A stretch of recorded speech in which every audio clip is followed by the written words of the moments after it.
Hare Krishna.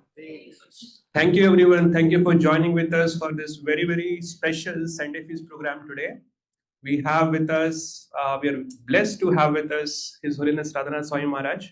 Maharaj needs no introduction, of course, but I'll still make a quick introduction for Maharaj. I cannot do a detailed one because otherwise I'll have to take the full hour here. So just a quick introduction. His Holiness Radhanath Swami is a senior disciple of Srila BhaktiYoga Swami Prabhupada, whom he accepted as his spiritual master in 1973. In 1986, he accepted the vows of sannyas, the renounced order of life, and in 1996, he became a member of Iskcon's governing body commission, the GBC. Over the last 5 decades, Radhanath Swami has guided countless souls on the path of Bhakti Yoga through his teachings, books, and personal example. He is a New York Times best-selling author and a respected spiritual leader known globally for his message of devotion, compassion, and service. His life of dedication continues to inspire communities worldwide through projects in education, healthcare, environmental sustainability, and spiritual upliftment. So with that, we would like to welcome Maharaj here with us. Can we all say 3 times Hari Bol to welcome Maharaj? Hari Bol! Hari Bol! Hari Bol! Thank you so much, Maharaj, for joining with us today.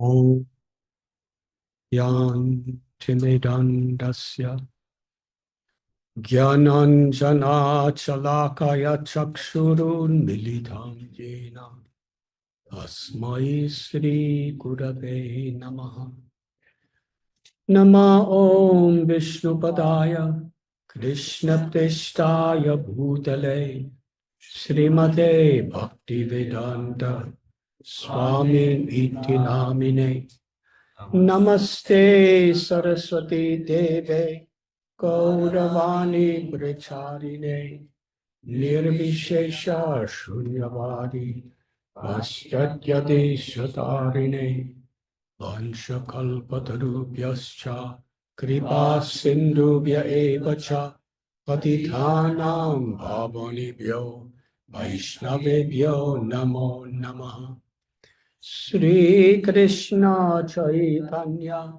Prabhu Nityananda Sri Advaita Gadadhar Srivasadi Gaura Bhakta Hare Krishna Krishna Krishna Hare Hare Hare Rama Rama Rama Hare Hare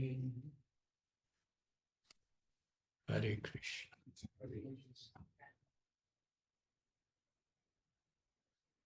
On this very auspicious day of Bhadra Purnima, I am very grateful, very honored, and happy to be with you here in Glastonbury, Hartford, Connecticut. My special gratitude to Pyari Mohanji Prabhu. Somehow or other, he pulled me here.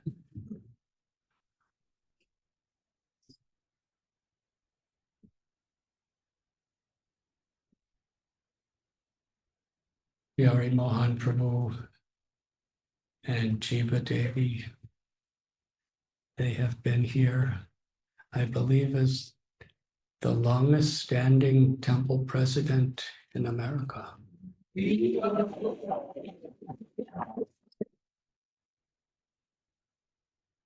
Perhaps in the world. And I believe 1981, you personally began this temple in Hartford and have been faithfully, continuously serving Srila Prabhupada and Lord Chaitanya's mission ever since.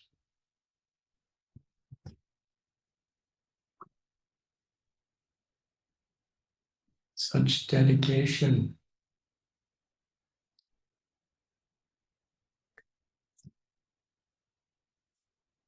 is truly an expression of what real dharma and real bhakti is.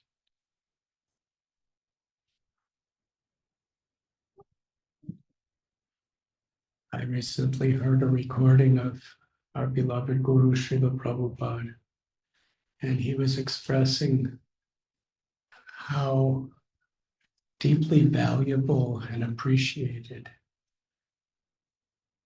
it is to have someone who's assisting you who you could really trust.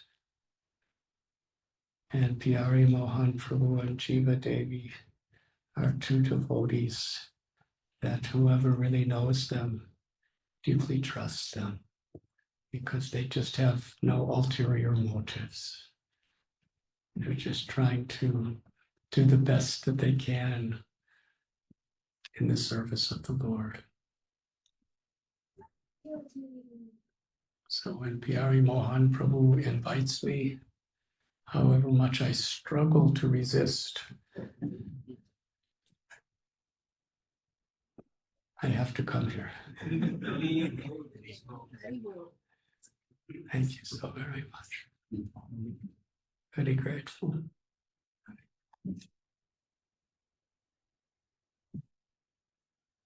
Yesterday, actually, Braj Mohan Prabhu was supposed to give class today, but he's so humble and so empowered in his own wonderful ways of presenting pure devotional service to the world. But he asked me to speak as his substitute.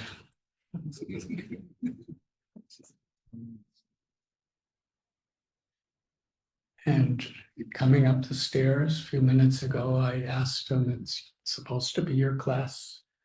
What would you like me to speak on? And of course, he gave the standard answer, whatever you want to speak on.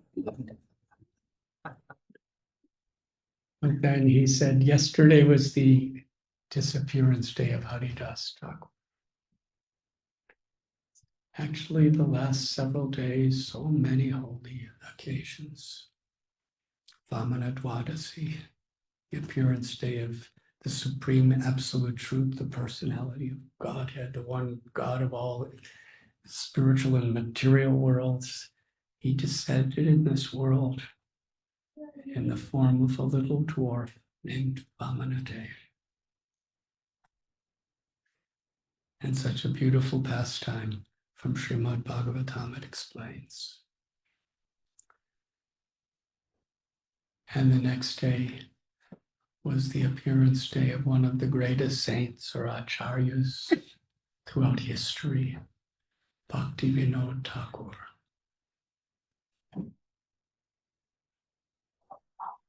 Thakur Bhaktivinoda.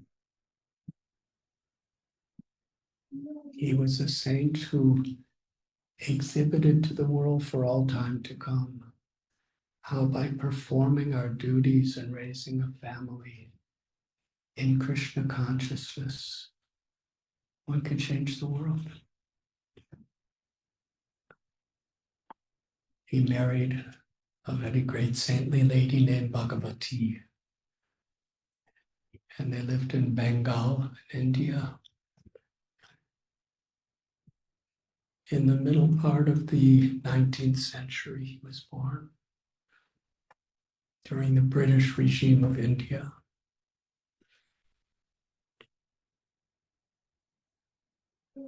Bhaktivinoda Thakur had 10 children.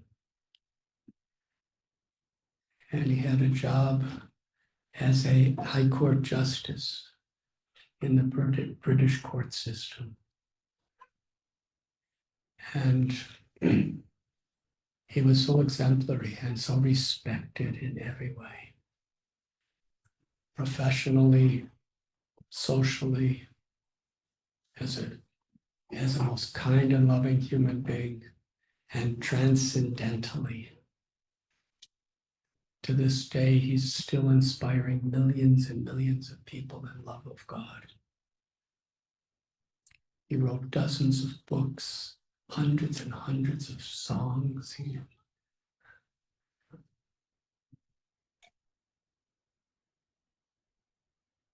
In fact, just this year, one of the greatest blessings that I have seen in my life has taken place. Our International Society for Krishna Consciousness, devotees very close to us, have been given the care of Bhaktivinoda Thakur's house.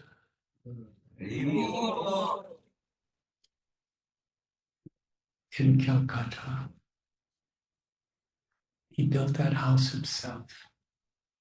Not with his own hands, but he got the land, he designed it, and he oversaw the construction. It's a large house, right in the heart of Calcutta.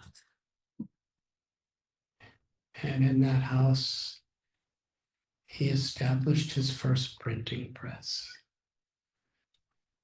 He lived there. He raised his whole family there. He had some other houses for business purposes and preaching purposes, but this was his base.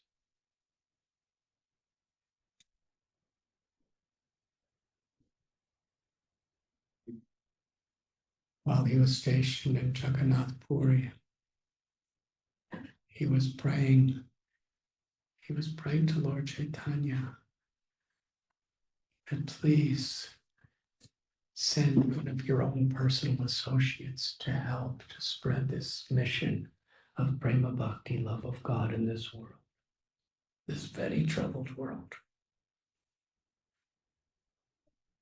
And his prayer was fulfilled.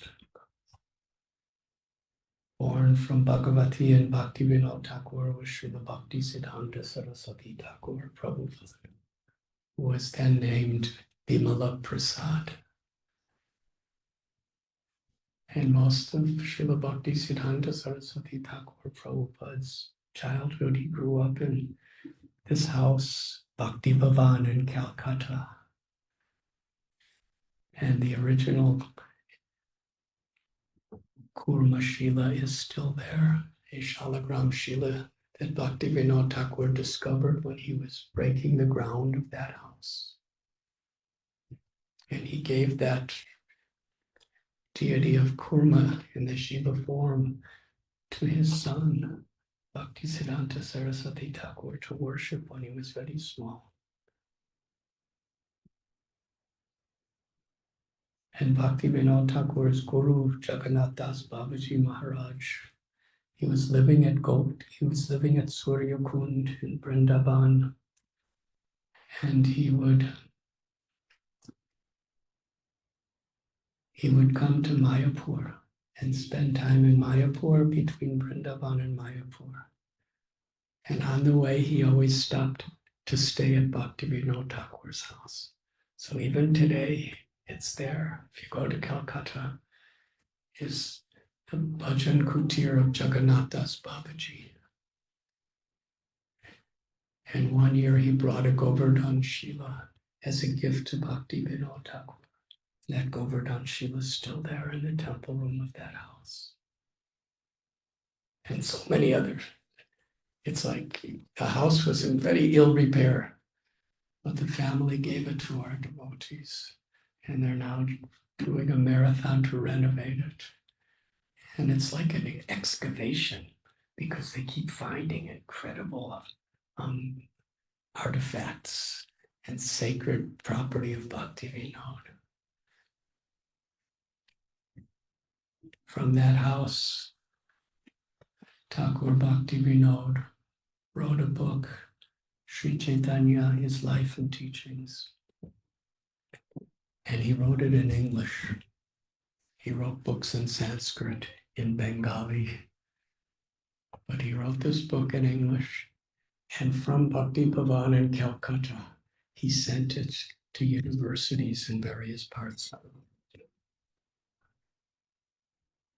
He sent to McGill University in Montreal and places in London and Australia. And we just recently discovered, along with the book, he sent a letter for correspondence, and it was written from Bhakti-Bhavan in Calcutta.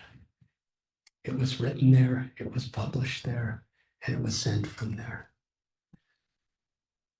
And our own beloved Guru, Srila Prabhupada, very often he said, Bhaktivinoda Thakur first sent the message of Lord Chaitanya outside of India in 1896 in that book.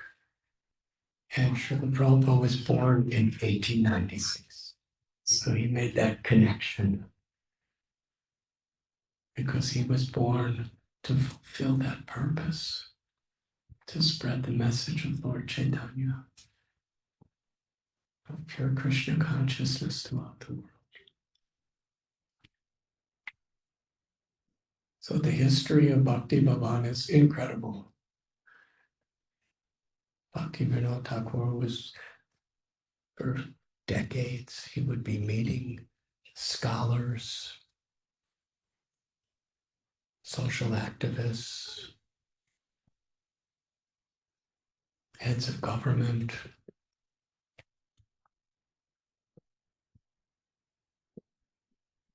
simple villagers.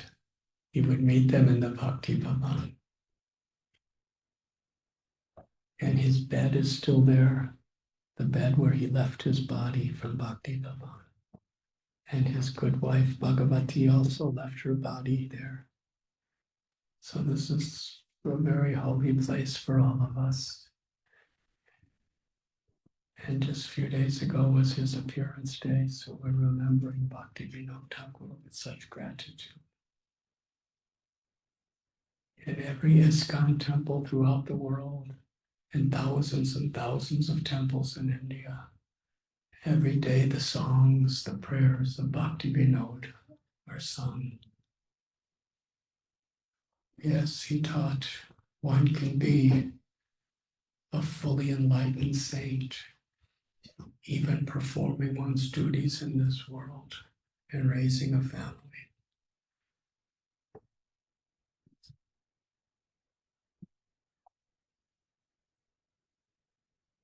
And the next day, the disappearance day of Srila Haridas Thakur.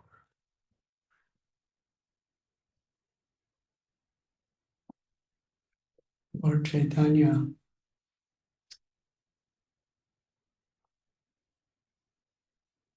Radha Bhavaduti Suvalitam Nomi Krishna Swarupa. He's declared in the Vedic literatures to be the Supreme Lord Krishna himself incarnated. Krishna with the Mahabhav, the love and the complexion of Sri Radha.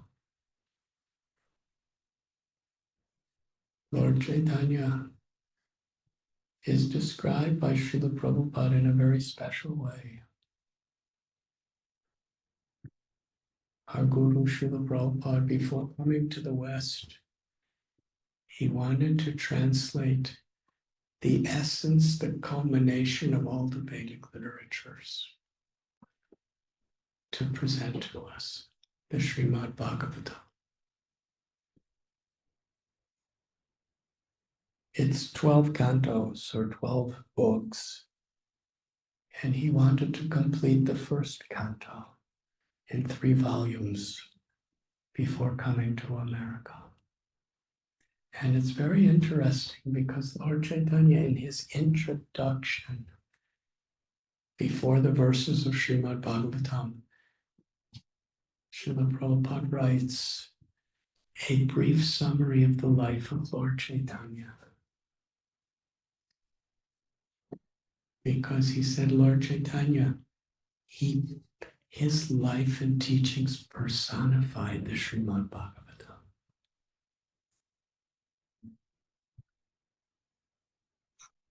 In regard to Haridas Thakur, how Lord Chaitanya loved him.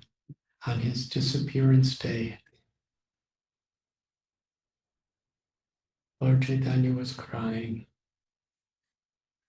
to lose a devotee like when Haridas Thakur departed from the world. Sri Chaitanya Mahaprabhu proclaimed that I am a prisoner of the love of a devotee like Haridas Thakur. He said, all the wealth, all the riches, all the opulence of the entire universe does not compare in my heart to the value of one devotee like Haridas Thakur.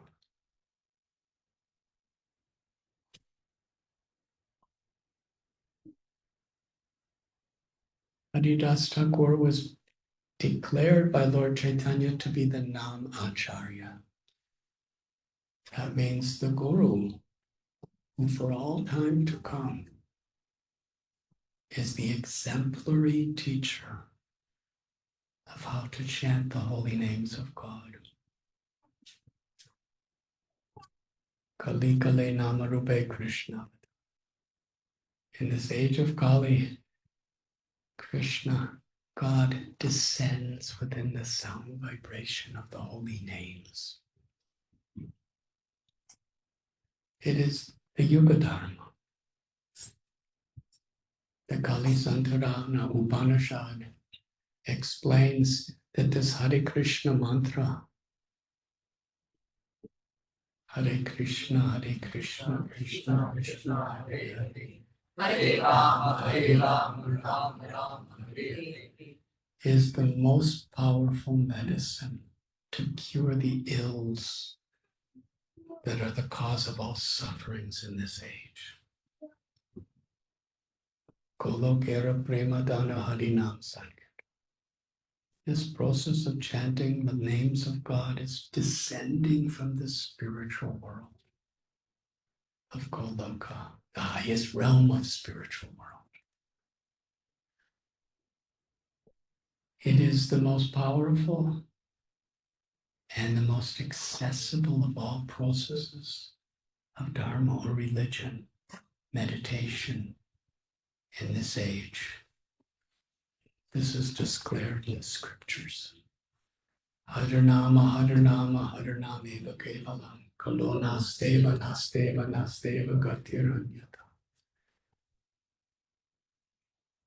And Lord Chaitanya Mahaprabhu especially descended to teach this chanting of the holy names. Param Vijayate Shri Krishna Sankirtana. He described the supreme auspiciousness, the prime benediction for all humanity is the chanting of God's names. Nam Namakari Bahuda Nija Sarva Shaktis. And the Supreme Lord has many names. Sri Chaitanya Mahaprabhu was not in any way sectarian. He accepted the authentic holy names of all the true religions of the world to be names of God.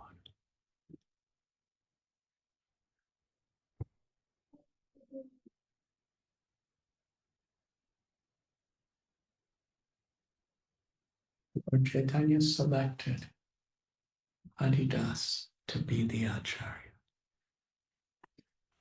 And at that time, 5 centuries back, this was revolutionary.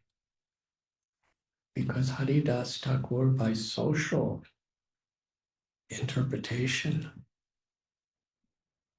he was an outcast. He was considered a malacha, a yavana. He was considered a person who was, by the caste society, not allowed to come into a temple, a Hindu temple. considered sinful and low just by his birth. Why would Lord Chaitanya give the most important position of all positions spiritually to him?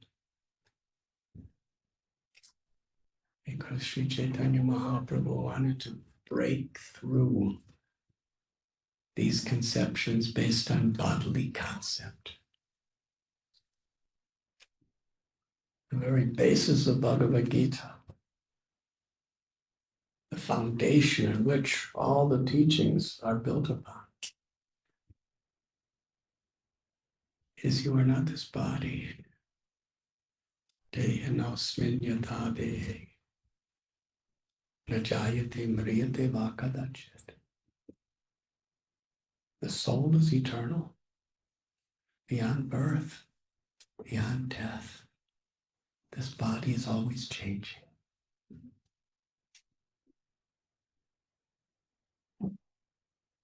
Impermanent appearance of happiness and distress that will always come upon the body. But the soul is a part of God. According to our karmas from previous lives, we get a particular body. Vasamsi janani yathabhihaya. Gita describes it's like a set of clothes. And the mind is like a subtle set of clothes. But we are the eternal soul.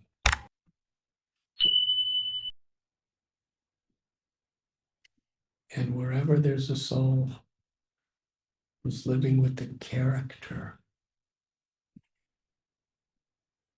of a Vaishnava or a saintly person, that person should be honored as a saintly person. We are neither black or white or brown or yellow. We are neither male or female. We are neither from rich or poor. We are neither Eastern or Western. These are all bodily conceptions.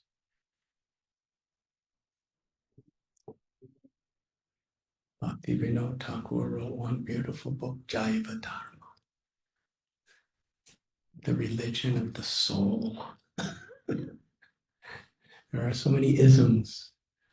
We could change our religions, the external religions.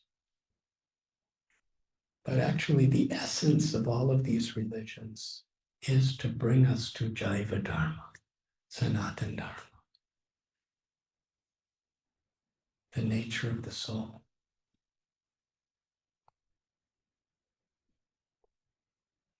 Prema Pumarthaman, the highest potential of every soul, the innermost essence of who we are, is to realize that I am an eternal part of God. Lamaivam so jivaloke. Jiva Goswami describes like a sun ray has the same quality as the sun planet, but in minute proportion. The sun gives heat and light, and the sun ray gives heat and light. The sun ray is always an emanation of the sun planet. The sun planet is never emanating from a sun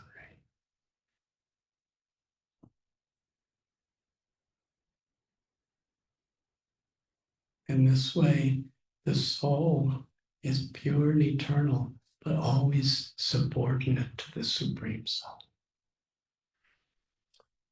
And the greatest potential is to love God and to integrate that love in everything we do, in everything we think, in all that we speak. That is Jaiva Dharma. That is the duty, the nature, and the religion of the soul. To live in the light of God's love.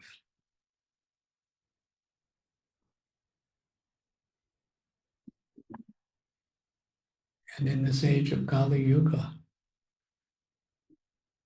this most powerful, accessible way of awakening that love from within our heart is Nam Kirtan, the chanting of the holy names. So Lord Chaitanya, to give great emphasis on the power of this chanting and on the truth of the nature of the soul beyond the bodily concept. He chose.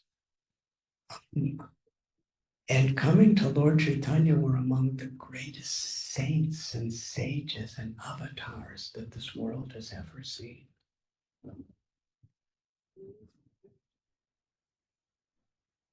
Still, Haridas Thakur became the Namacharya.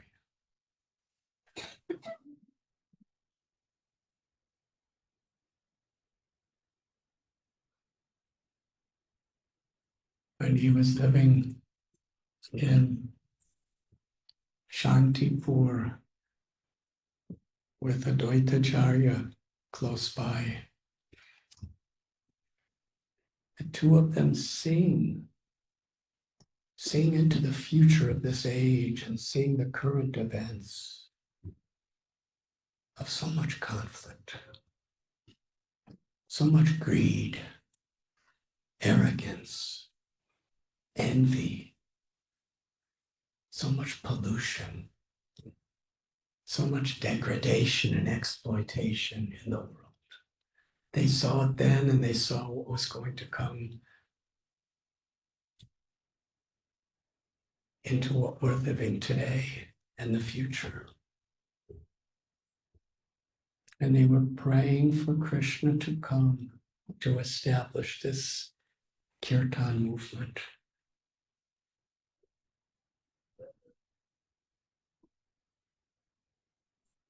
It is fascinating. Advaitacharya was the leader of the whole community of Brahmins. And Haridas Thakur was an outcast. Yet they were best of friends. They both had the greatest honor and respect for each other. And together, their prayers, their singing of the holy names, their tears of compassion for all of us, brought Lord Chaitanya to descend into this world.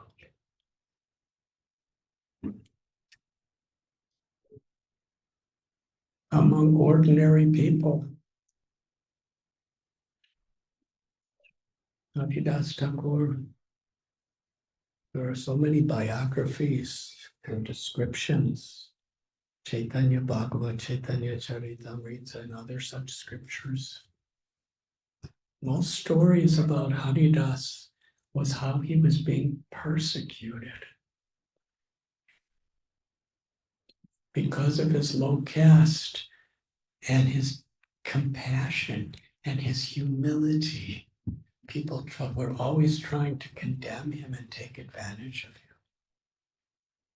Stories of trying to ruin him, imprison him, torture him, kill him, blaspheme him again and again. Even when he was being beaten to death by brutal executioners, Haridas was just chanting the holy names and praying to Krishna, please forgive them and give them bhakti, give them your mercy.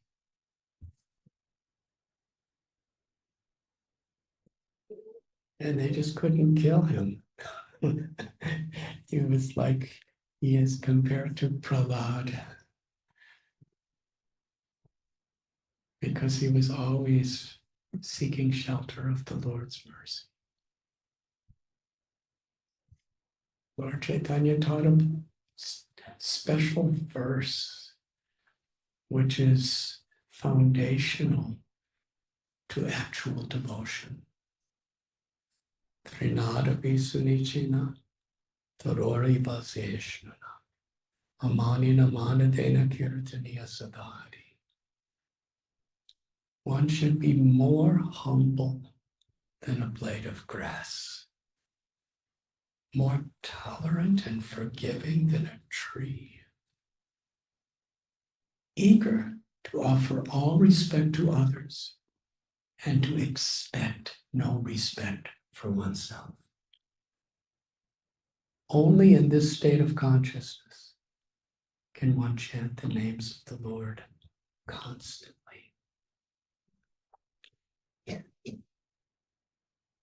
Because Radharani and Krishna are not different than their names. It's a transcendental sound vibration. And they reciprocate according to the spirit of our devotion. When we have the qualities of this verse we just cited, Krishna is so pleased with our character, so pleased with the priorities that we have established in our life, that when we chant the names of Krishna, Krishna's manifested. We can experience Krishna's eternal transcendental form, his pastimes, his abode, his associates, his qualities, all in the holy names.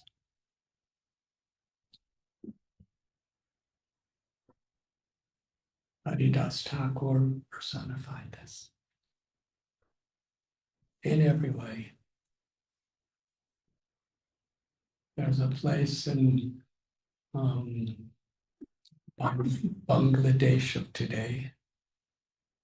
It's a village, Benapole. Have any of you ever been there?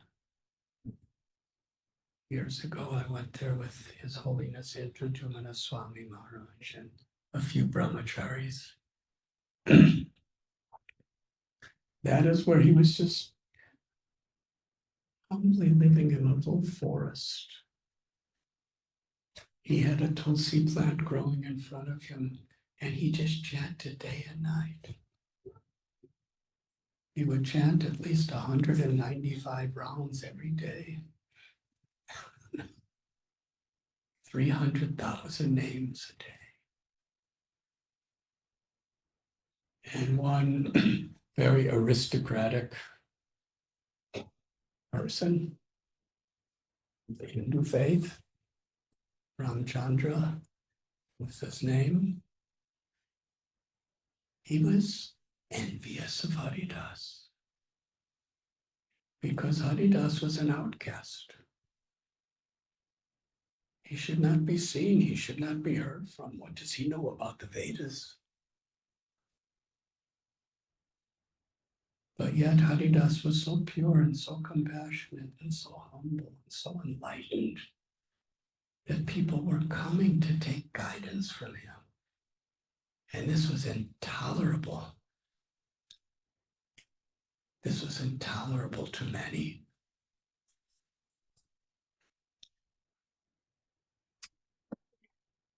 So he sent a prostitute to Haridas, especially to induce him to fall down from his morality so they could beat him, imprison him, and disgrace him publicly. And when she came in the middle of the night, it was very beautiful. Haridas just saw the spirit soul in her heart, and the spirit soul is what makes everything else beautiful.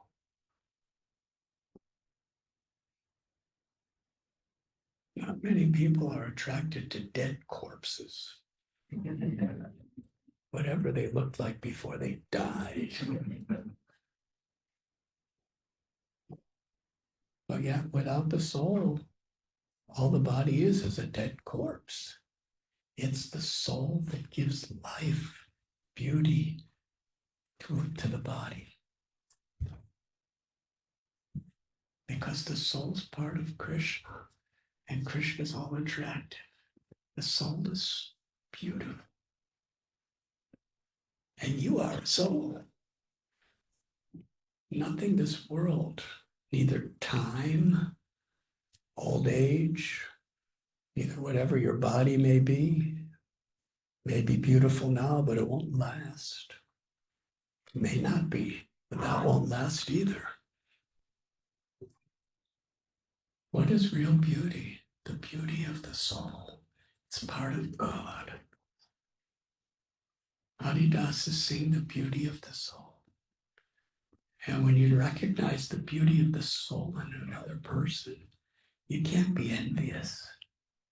You can't be lusty. You can't be greedy. Just pure love of your own soul is inspired by encountering the soul of another.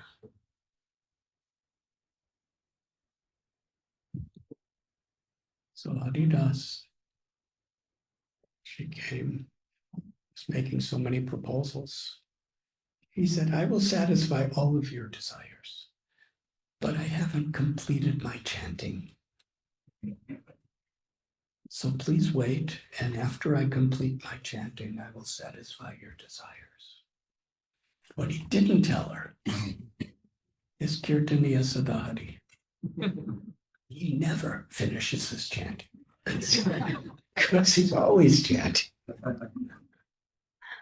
So she spent a whole night waiting and waiting, and then she came back the second night and waiting, and the third night waiting, and finally Haridas at the end of the night said, what can I do for you?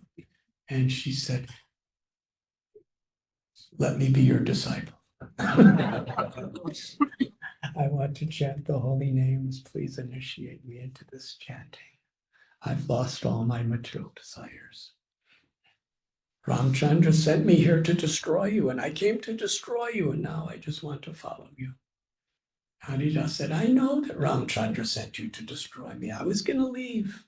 I was going to leave 3 days ago. I only stayed 3 extra days only to give you Krishna. And he said, now you stay here. You can have my little kutir, my little hut, and you worship Tulsi and chant the holy names, and everything will be provided for you. And then he left.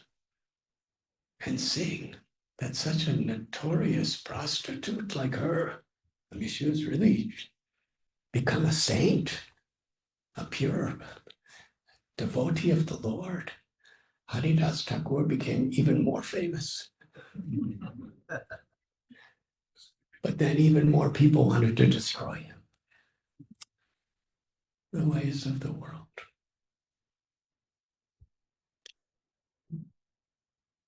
And when he was living in Fuliagram, he was called by the king that you were born of another religion, my religion. Why are you following somebody else's religion? Just follow your own religion, and we will let you go. He was arrested. The story goes he was arrested and put in jail. And all the prisoners in the jail, they were thinking, he's a great saint. If he blesses us, we might get out of jail. So they begged him for blessings. And Haridas said, I bless you that you remain the way you are. They were very disturbed by this blessing.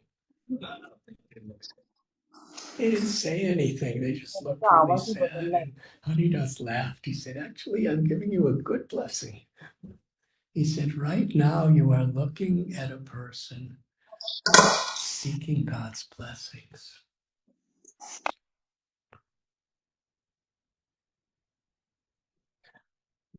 What I'm saying is you should remain like this.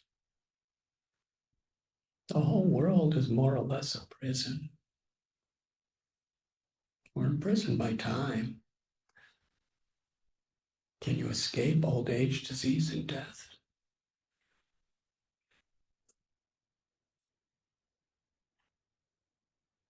And all the adhyatmaka, daivaka, bautika, the miseries of the mind, the miseries of the body, the miseries of nature, they can come upon anybody at any time.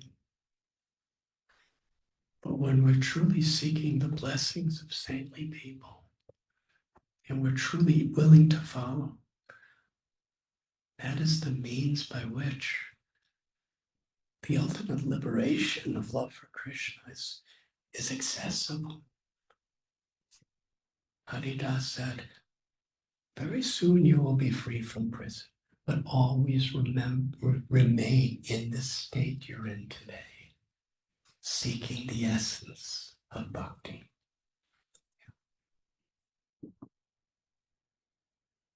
And when he was brought before the king and these very materialistic priests, he was told, follow your own religion, we'll let you go.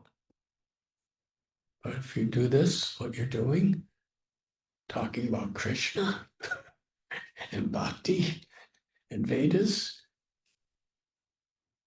then we will torture you and kill you. Haridas responded by laughing. He said, just see the power of Vishnu's Maya. There's only one God, who's the supreme father, mother of all living beings, who's the source of everything that exists. He has many names, who has appeared in various religions in the world.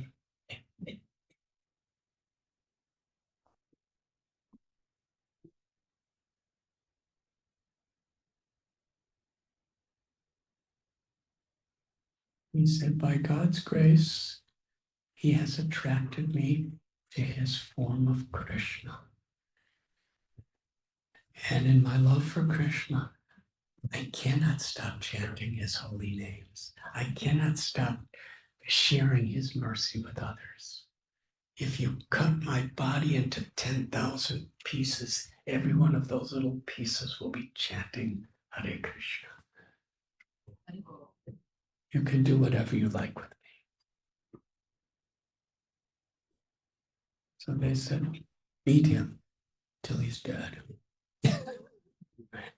Publicly in the marketplaces.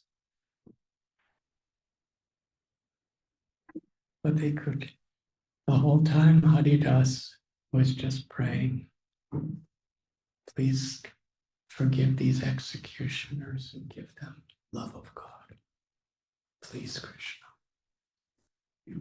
That is Haridas.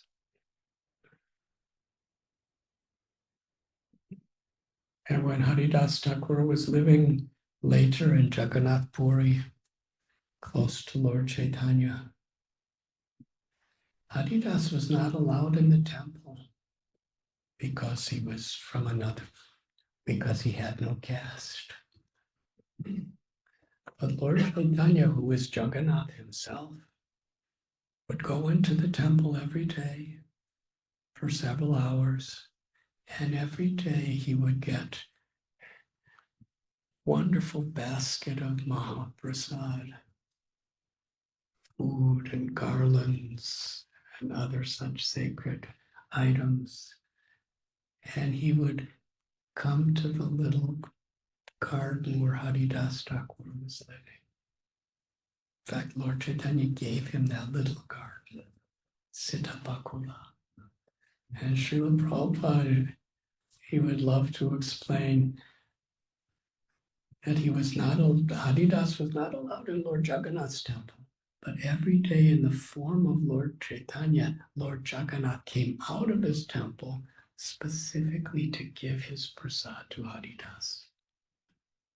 And Lord Chaitanya would spend several hours every day just chanting and speaking about Krishna with Haridas. Not only did Haridas have the highest ecstasy of love, receiving Lord Chaitanya's mercy, but Lord Chaitanya was receiving the greatest love. by tasting the sweetness of Haridasa's pure love.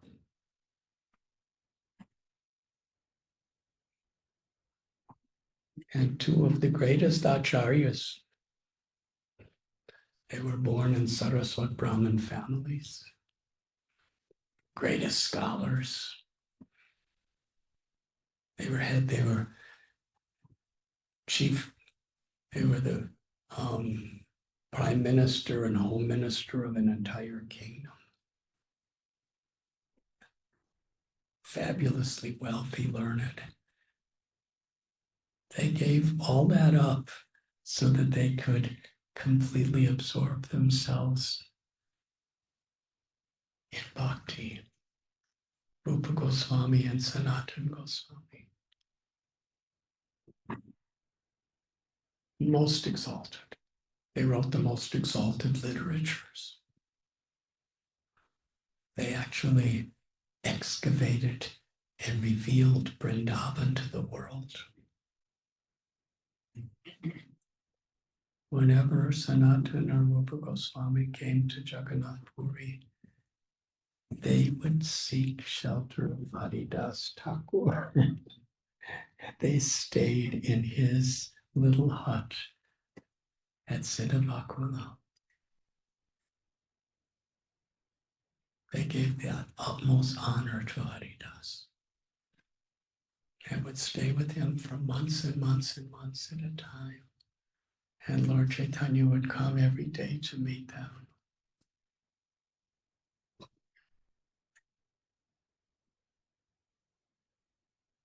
And when Thakur Haridas, one day, it's a beautiful story,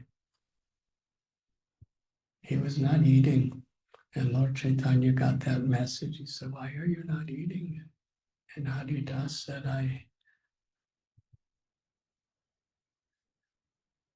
I'm now very old. I can't complete the chanting of my name, of the holy names every day. So I'm in a spiritually ill condition.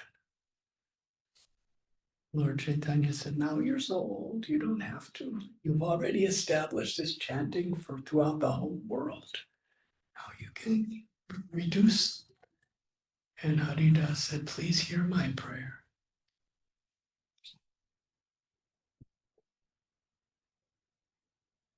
He wanted to leave this world with Lord Chaitanya's lotus feet on his heart, with his eyes seeing the beautiful moon-like face of Lord Chaitanya, and with his lips chanting Shri Krishna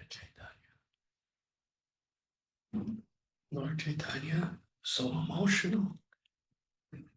He said, how will I live without you? You are the joy of my life. Haridas, he said, there are thousands and thousands of devotees who are fit to sit on my head. I'm insignificant. I'm low-born. I have so many sins. If in the entire creation, if one ant dies, what is the loss to the world? So what will be my loss if I die? And Lord Chaitanya Mahaprabhu, he declared of Haridas, he's the crown jewel of the whole creation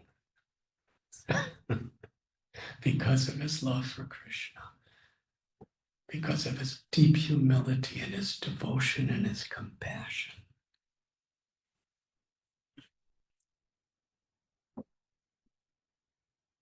But to fulfill Haridas's desire, the next day Lord Chaitanya came with his associates and there was a wonderful kirtan. And Haridas took the dust of everybody's feet on his head, even though he's the Namacharya. And gazing at the beautiful face of Lord Chaitanya, like his eyes were like bumblebees on the lotus face of Lord Chaitanya, drinking the nectar. He gave up his life. The scripture says, just like Bhishma gave up his life willingly in the presence of Krishna. And how much Lord Chaitanya loved Haridas. He lifted his body crying and began dancing with it. And personally, Lord Chaitanya performed the last rites for Haridas. And personally, Lord Chaitanya begged shop to shop in order to have a feast in honor of Haridas.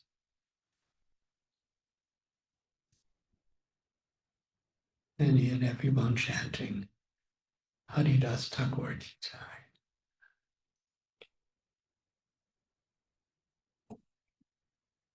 And at the conclusion of this beautiful story, Krishnadas Kaviraj Goswami, he writes that this beautiful story was exhibited by Lord Chaitanya to show the nature of a devotee's love for the Lord and the nature of the Lord's love for the devotee.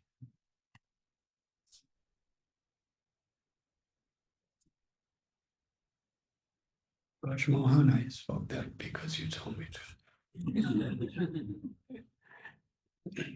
That day, the anniversary of the disappearance of Haridas was just yesterday.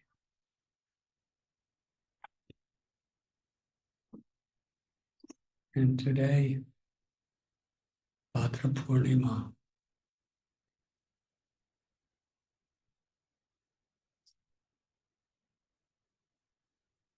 In the Srimad Bhagavatam, there's a beautiful benediction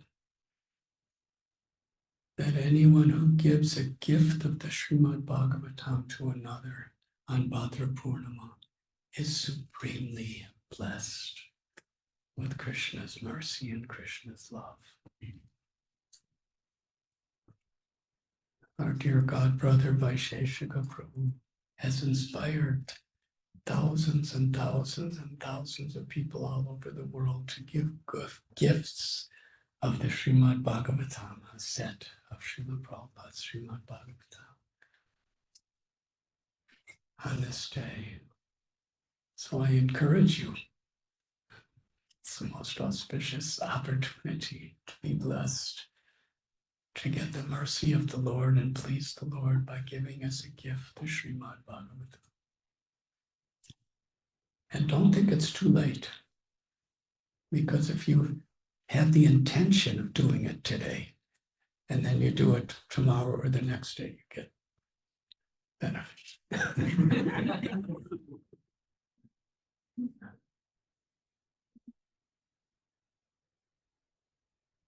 And it is Vishwarup Mahotsava, the day Lord Chaitanya Mahaprabhu's elder brother Vishwarup left his home and became a sannyasi.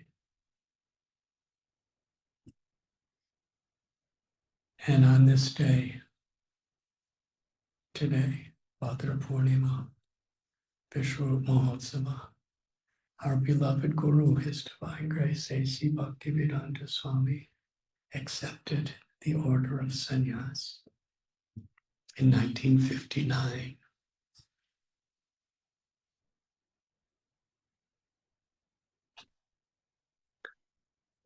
Srila Prabhupada,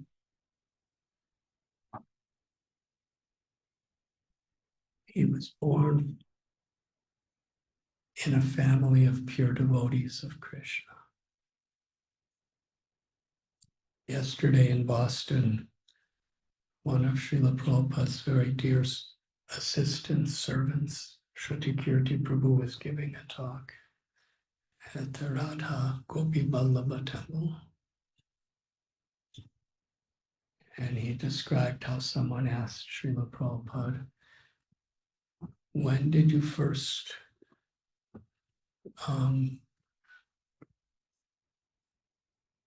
was there ever a time, or when did you first remember Krishna? And Srila Prabhupada said, I can never think of a moment in my whole life when I was not thinking of Krishna. He said, my father, Gaur Mohande, and his mother, he said they were pure devotees of Krishna. And they had deities of Radha Govinda. And from Prabhupada's earliest childhood, every morning he saw his parents worshiping Radha Govinda.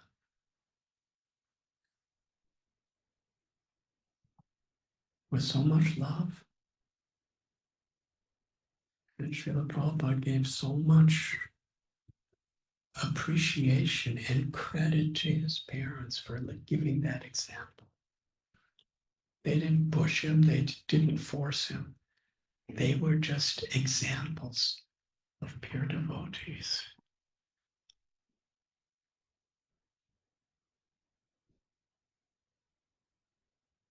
So Srila Prabhupada encouraged all sincere devotees in family life should have a beautiful little temple in their home and sincerely, faithfully offer puja to the temple, chant the holy names, serve Vaishnavas and sadhus, and that example will bring such a samskara to the children.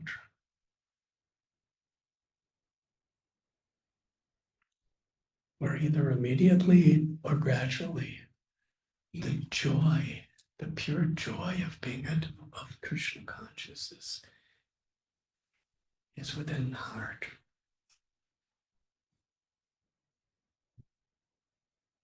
In 1922, he first met Srila Bhaktisiddhanta Saraswati Thakur Prabhupada, his guru. Srila Prabhupada described many times how at the time he was 25 years old.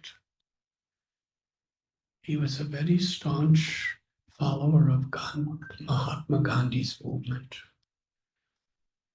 for British independence from the British. And when he came on that rooftop in Calcutta, where he was brought to meet this saintly person, according to custom, Srila Prabhupada and his friend Narendra, they bowed down. And just as they were getting up, Srila Saraswati Thakur, he spoke to them. He looked at Srila Prabhupada and said, you are an intelligent young man.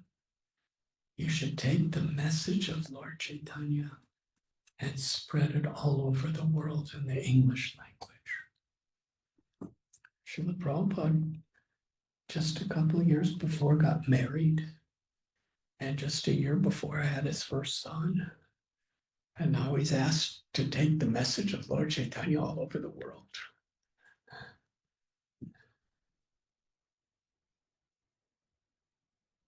He said, who's going to listen to people from India when we are still subjugated by the British? First, we should get independence.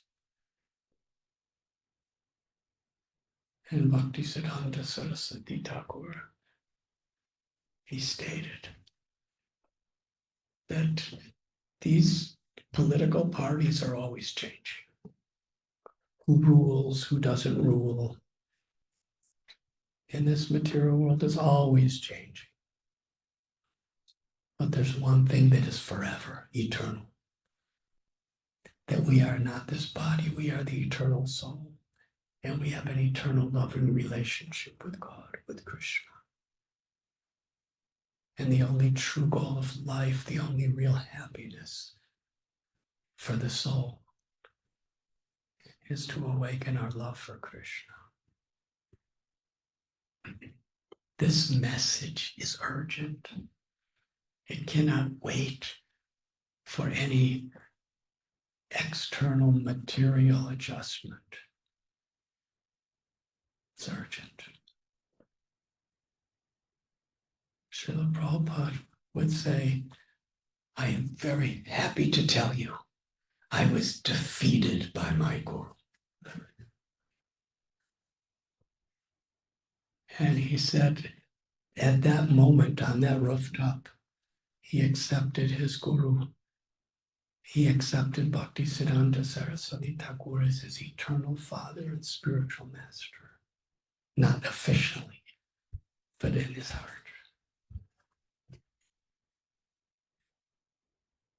But how to take the message of Lord Chaitanya to the whole world? Nobody has ever done it.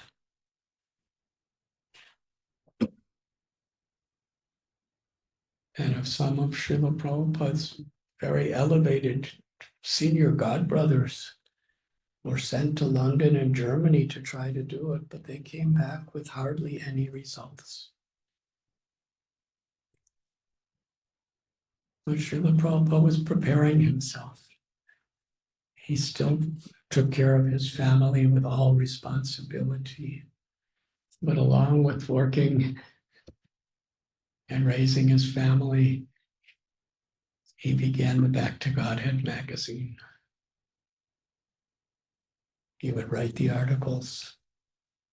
He would edit the articles. He would get the paper. He would go out and buy the paper. Usually he didn't have money to buy the paper. He would get, on consignment.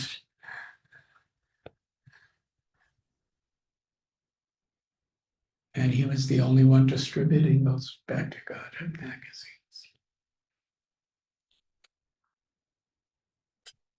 And later on, he was living in Prayagraj. He was initiated in 1933, the time of Kumbh Mela.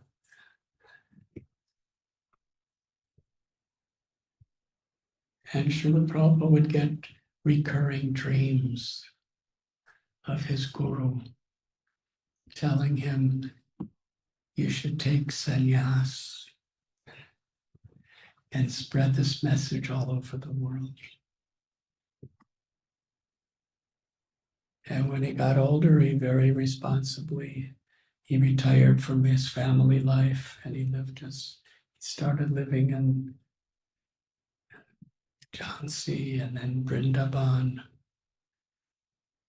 And this dream was happening again and again. His guru was coming and saying, come and take sannyas and spread this message all over.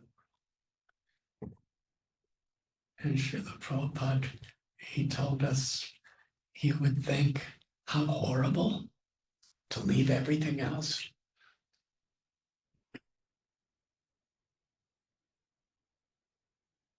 But some of Srila Prabhupada's godbrothers, who were his very loving, dear friends, they were encouraging him.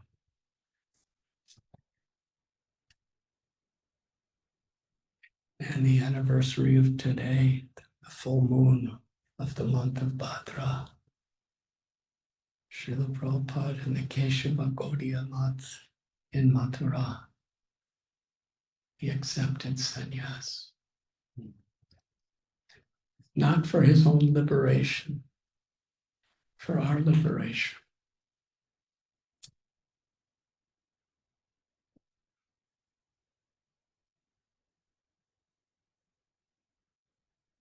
And it's really interesting because the day he took sannyas on today anniversary,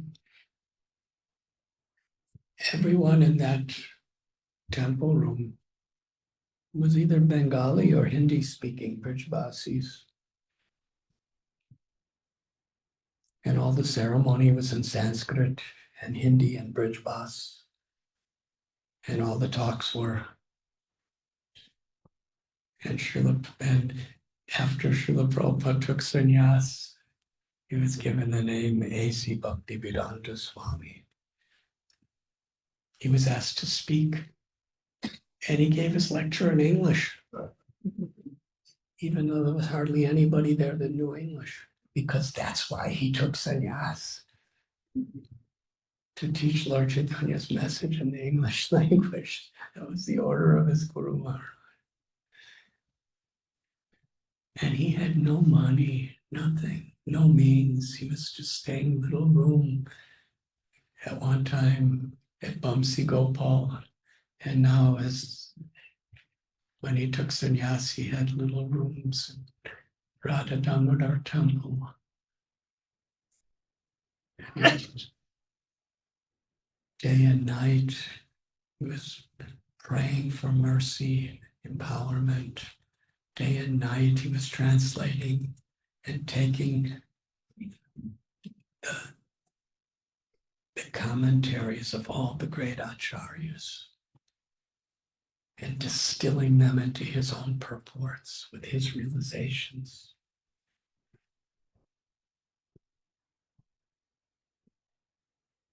He went to Bombay to beg one great lady, Sumati Morarji, who was actually the leading trustee of the Srinathji temple in Natwar in the Pushti Marg. She had very, very deep devotion to Krishna. And she had such high respect for Srila Prabhupada.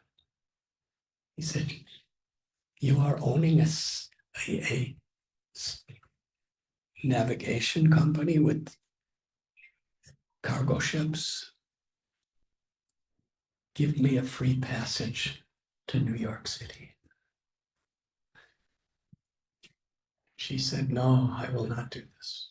You are too old. At the time, he was about 70 years old, 69. He said, it's very cold, and I have been to America. No one will listen to your message. You will die. I will not take this responsibility. But Srila Prabhupada was so determined to risk his life out of compassion.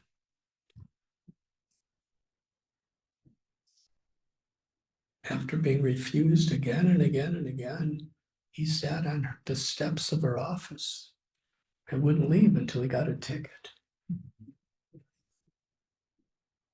She would send a secretary out to him with food and water. He said, after I get my ticket. So she gave. He took a mail train. Mail means the slowest train that they send the postal mail. He went to Calcutta. And then he went to Mayapur Dham, where he begged for the mercy of his Guru at Bhaktisiddhanta Saraswati Thakur Prabhupada's Samadhi. He stopped in Shantipur and begged for Advaita Acharya's mercy. And then he had his youngest son, Vrindavan Day, bring him to the Jaladuta, a very old cargo ship.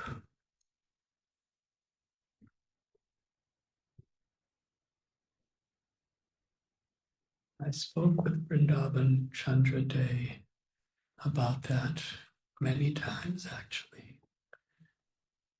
He said when he boarded the ship with his father,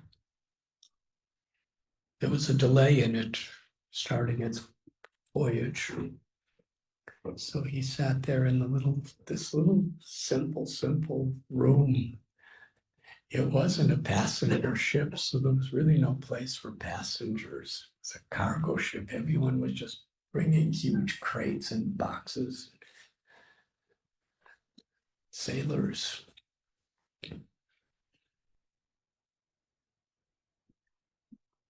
But when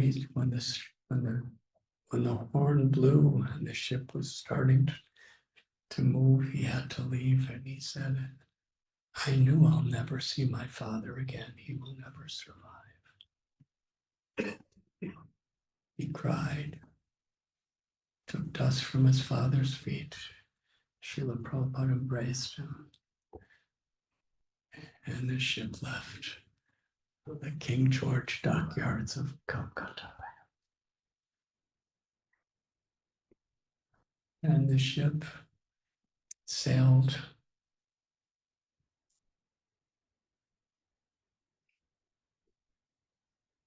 down past Cape Comorin or Kanyakumari, up the west coast to Cochin, where it stopped.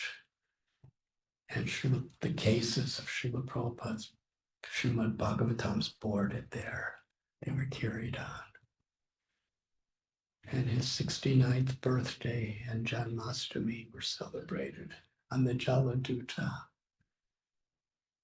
And we know stories at the beginning of the journey in the Arabian Sea.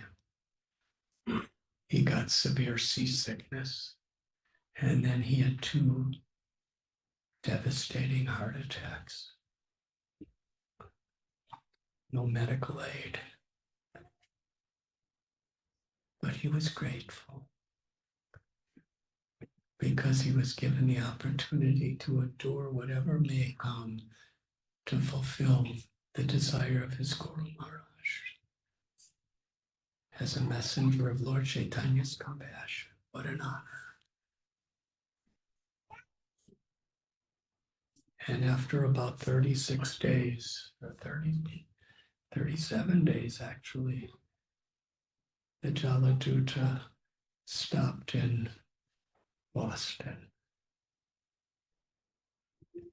And that is where Srila Prabhupada wrote those beautiful prayers.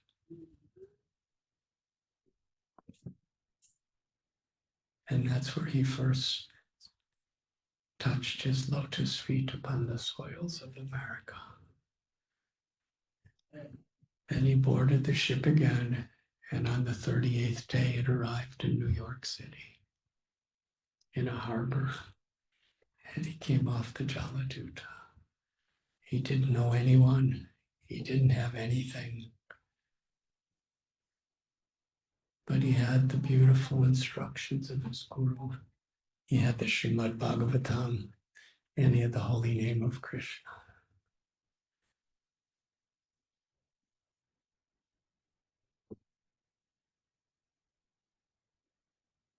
On Bhadra Purnima, Srila Prabhupada accepted sannyas simply to facilitate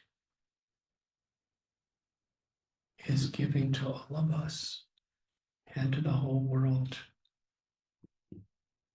the opportunity to receive the highest perfection of life. Prema Pumartaman, ecstatic love for God, pure love for Krishna.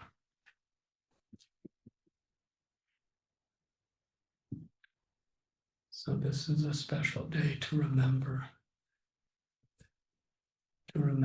what Haridas Thakur actually in Srila Prabhupada's diary when he was in New York. I think he explained how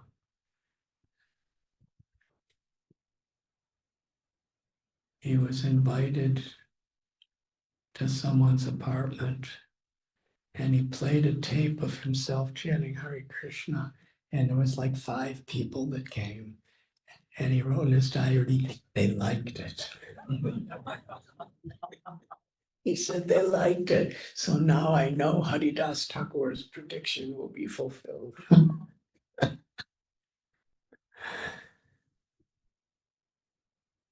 Thank you, Pyari Mohan Prabhu, and thank you, Jiva Devi, for carrying on this great mission of compassion. And I'm so grateful to each of you for coming this evening. Thank you.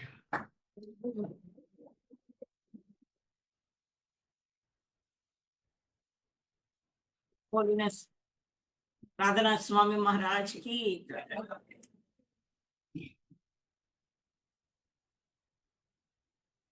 Next weekend is the 60th anniversary of Srila Prabhupada arriving in Boston. And they're having a wonderful festival. I'm sure you all know about it even better than me, but there'll be about 50 of Srila Prabhupada disciples there and leading devotees from various parts of the world.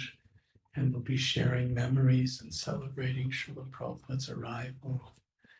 And they're also, I think they're going on a voyage on a ship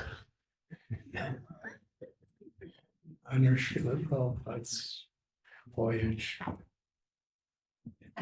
So I will be there next week. If you're there, I will be very happy to offer my obeisance to each of you.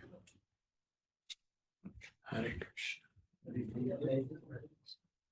Gary Mohan Prabhu, would you like to speak something? If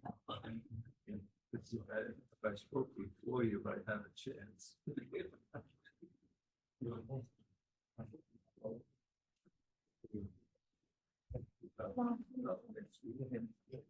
Anything? Well, I'd like to thank everyone for coming, listening to Maharaj. Maharaj is, and when we think about how do we become pure, how do we become sincere, and it's by associating with people who are sincere, people who are pure. So we should take full advantage of Maharaj's association, and then we can become more sincere.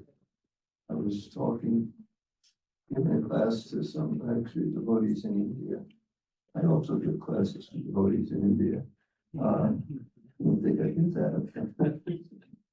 And somehow I talked about what Prabhupada said. Someone asked Srila Prabhupada, how do you become enthusiastic? And he said, by acting enthusiastic. So one time I was on Sankirtan, and I was not enthusiastic. I was like really couldn't do anything. Actually, I felt like weighed 1,000 pounds. And then I remembered that thing, how do you become enthusiastic? By acting enthusiastic. So I decided to act enthusiastic, and I've been in a lot of plays as a devotee, and I know if I want to act like for instance, if I'm Narada Muni, I would think that I am Nagini, and I would act like, not offensively like a crazy man, but just to act the part. So I thought, I'm the most enthusiastic person in the world. And then I started running around and trying to sell books, and people saying no, I'm going to the next person. And then it started to work, and I started selling books, and I got enthusiastic. And I was actually laughing even because it's like, doesn't really make any sense. But somehow, if you act enthusiastic, you become enthusiastic. But now I was thinking how that doesn't apply to everything. Like, for instance, if you act sincere, that doesn't mean you're sincere. Prabhupada also said, too much devotion is a sign of a thief. So, but to become sincere, you associate with those who are sincere. So we should really take advantage of Radhanath's association now, and also next week we go try to associate, make the effort by associating with same people to people who are sincere. You can become sincere. So I highly recommend this. Is an excellent association.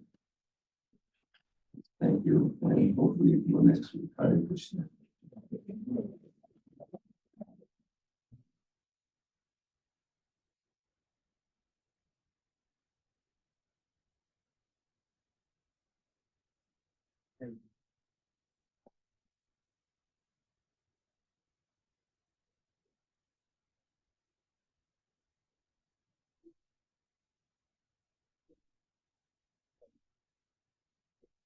Hare Krishna.